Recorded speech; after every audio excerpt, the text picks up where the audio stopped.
Kembali lagi ke zikir ya, karena perintahnya Allah itu wadzakurullaha katsira, seperti yang didahulukan Nyai. Maka katsira itu namanya katsira itu gak ada ujungnya, gak ada tutupnya, gak ada akhirnya. Jadi makin banyak makin baik ya. Salah satunya yang kita bahas zikir itu semakin banyak semakin baik. Maka hitungan-hitungan yang dicontohkan beliau itu ada hitungan yang terendah. Jangan ditanyakan lagi hitungan.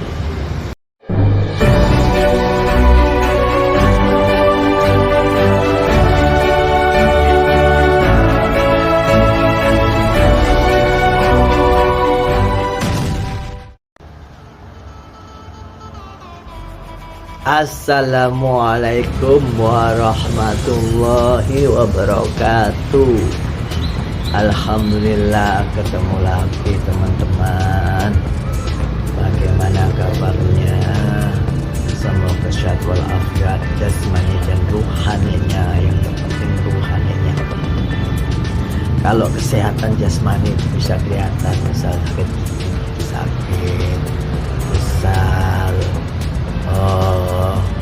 kepala atau tangan yang cenut-cenut terasa. Tapi kalau yang nggak sehat itu ruhaninya itu susah dideteksi. Ciri-cirinya adalah biasanya sering kuring-kuringan, sering suudon sama orang lain, dan sering-sering efek-efek negatif lainnya. Dan lebih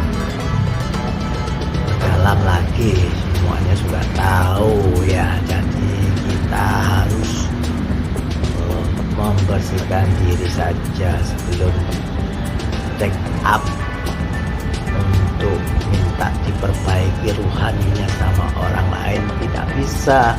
Yang bisa memperbaiki adalah Allah. Kalau rohani itu, maka kita harus melakukan tirakat atau lelaku atau perbuatan pada diri kita sendiri.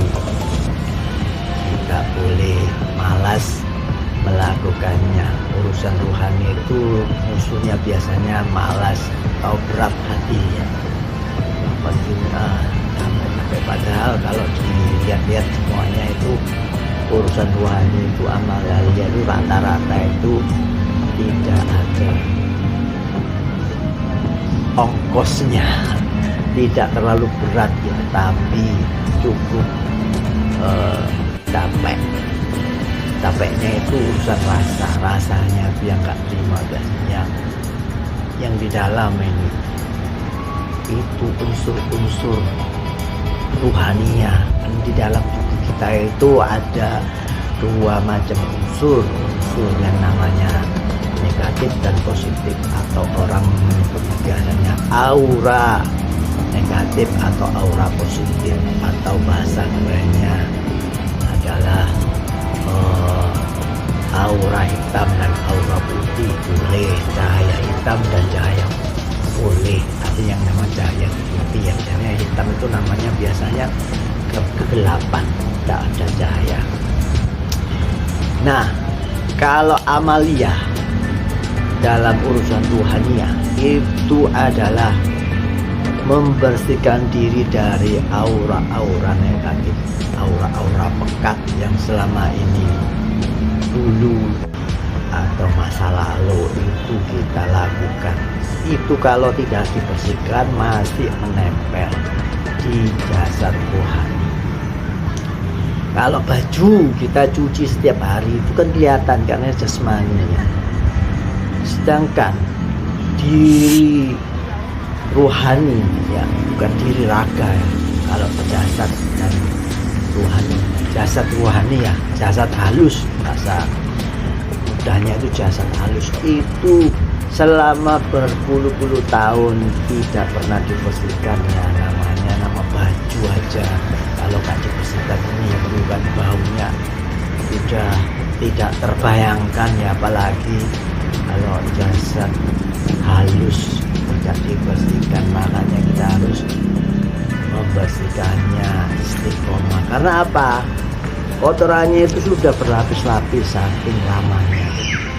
Bayangkan kalau baju ya, baju contoh ini ya, analoginya baju kena kotoran satu kali putih, kena kotoran besoknya 2 kali hitam, besoknya lagi merah, besoknya biru, terus numpuk semua warnanya. Maka yang dulu 0,1 mili ya analoginya ya, terus airnya jadi 1 cm, 2 cm, 3 cm karena tebal, numpuk-numpuk. Jadi seperti itu selalu syukur rohani. Pembersihannya tidak mudah berkusu katanya gitu. Katanya pasukan bertangguh ada perlawanan. Kalau yang bersanad ini, karena itu kalau tak ada perlawanan berarti itu bisa dipertanyakan sanadnya, sambungannya. Kalau bersanad itu ada listriknya sehingga bekerja, atau namanya ada powernya lah ya.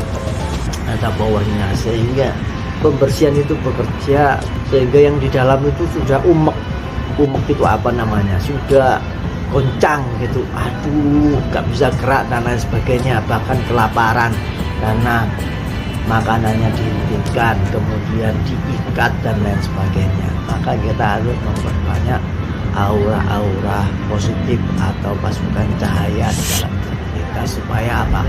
Tidak ada yang mempengaruhi tindakan kita, perilaku kita, ucapan kita. Itu makanya orang yang sholatnya sudah benar, sudah ihsan, selalu memperbaiki ibadah, maka hasilnya yang terlihat itu akhlak budi pekertinya semakin baik, semakin luhur. Berarti tidak ada yang ngompor-ngompori kejelekan. Bukan tidak ada, tapi berkurang, semakin sedikit. Jumlah cahayanya semakin banyak, semakin prosentase gitu ya.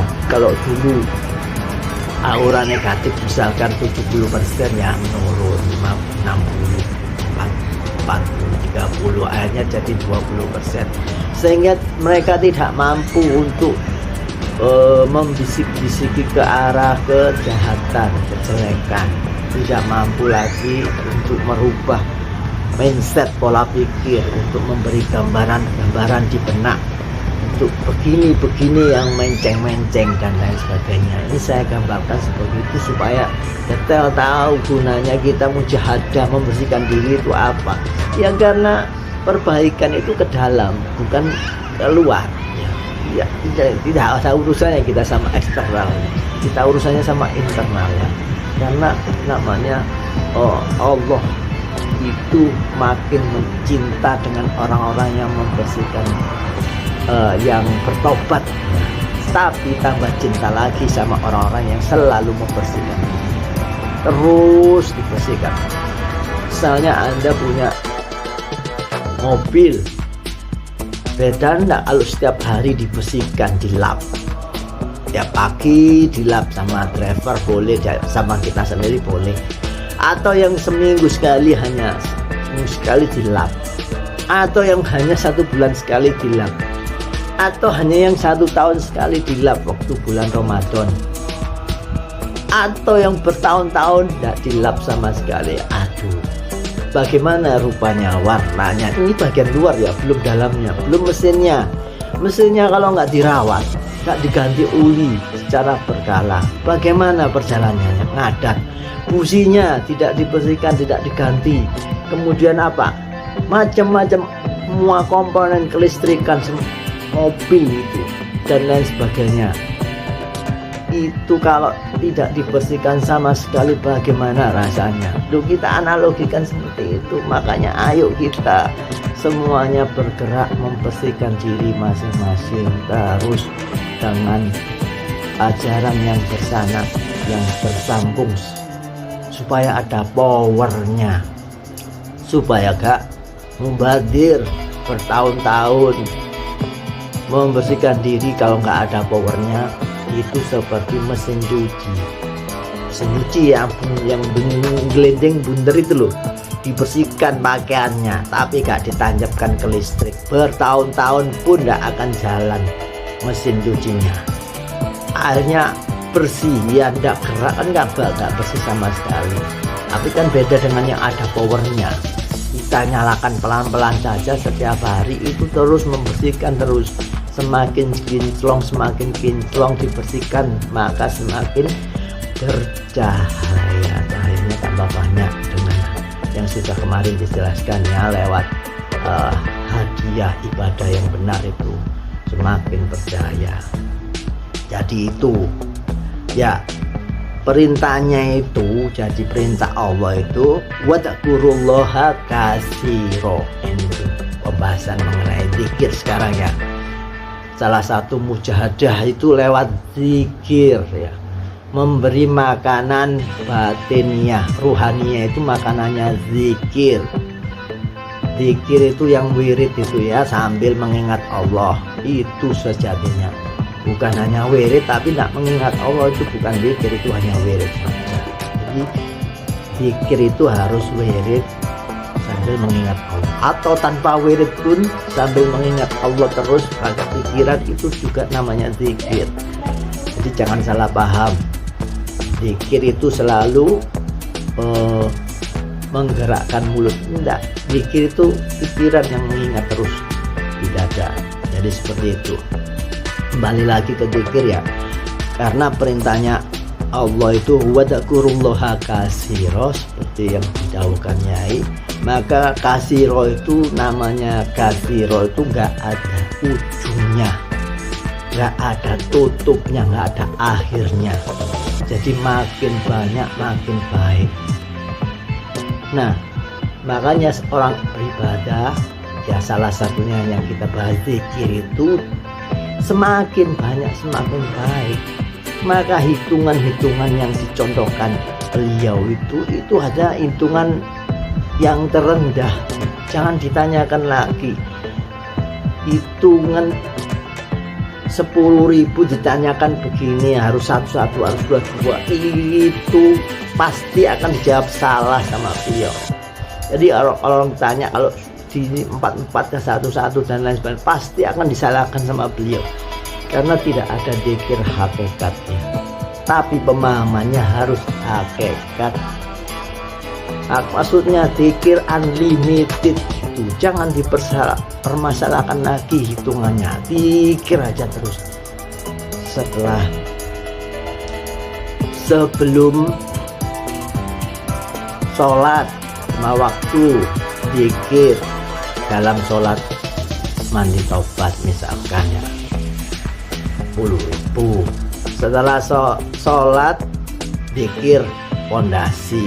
Setelah zikir pondasi, zikir tingkatan atau zikir pegangan 10.000, 12.000, 17.000, terus menerus zikir.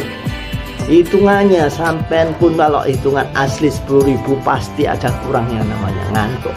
Jadi tidak perlu, manusia itu tidak sempurna, jadi nggak usah hitung-hitungan lagi. Maksudnya itu katsira itu unlimited, jangan dipermasalahkan. Orang itu zikir sedikit, zikir lama, zikir sebentar, tidak perlu dipermasalahkan. Yang perlu dipermasalahkan adalah istiqomah atau tidak. Zikir kalau butuh saja, jangan.